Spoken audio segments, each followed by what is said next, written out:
So I practice a very niche form of manual physical therapy. I do visceral manipulation, cranial sacral therapy, and I also am certified in functional manual therapy. So lots of functionality to my hands-on skills, and that's lent for a really um,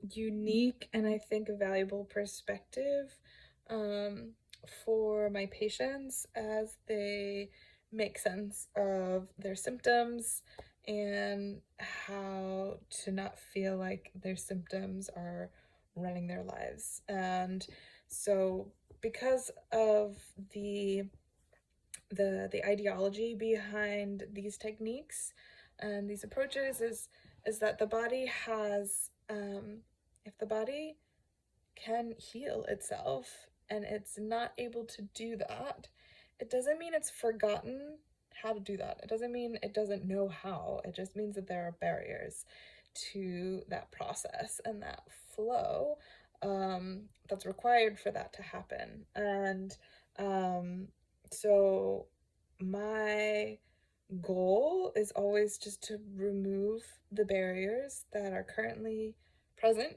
in the body that are limiting progress towards a more amenable experience, sensory lived experience, right? Less pain, less tension, less pressure, stiffness, more mobility, more strength, like all of these types of things, right? So,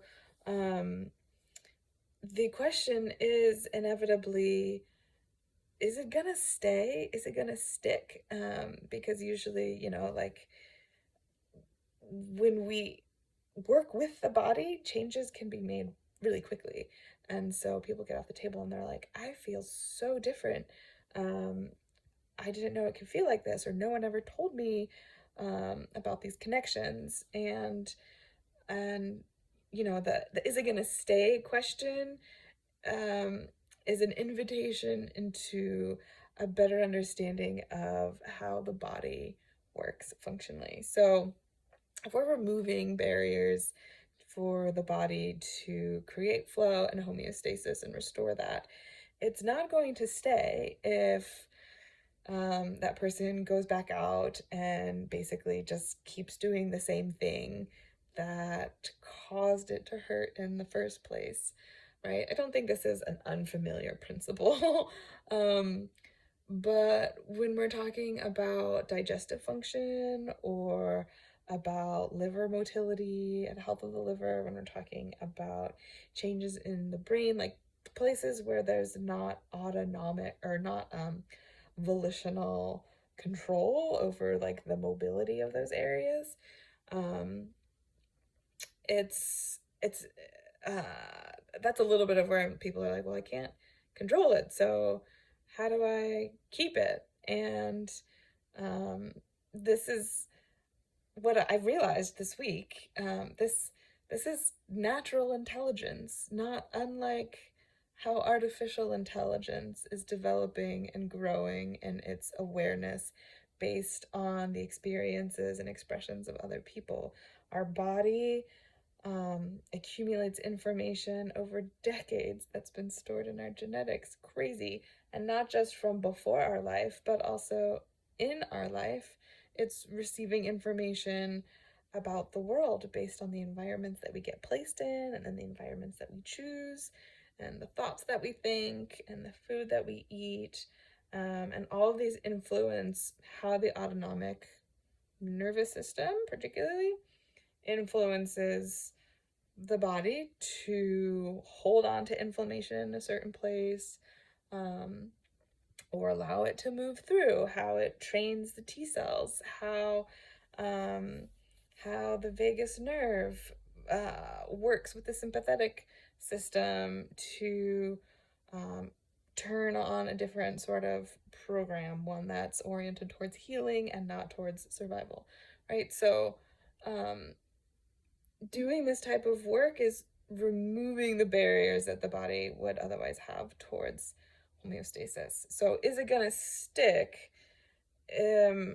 Is maybe a perspective that's going to be disappointing.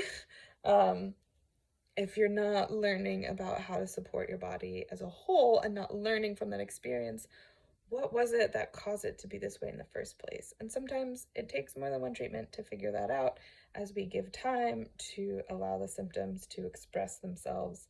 We can learn triggers and that sort of thing. So I just thought it was really interesting because On Being Podcast is releasing a second season, or not a second season, they've had lots of seasons, they're releasing a new season.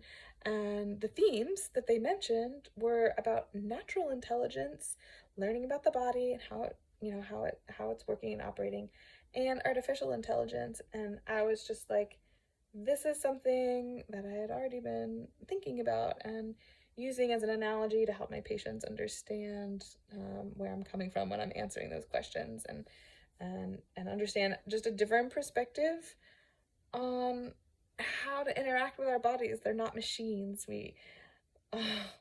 Thankfully, I think some people wish it was more like that, where you could just turn a button or put something in and it makes a completely different outcome. Like, that's not, sometimes that's how it works, or at least that's how it feels like it works.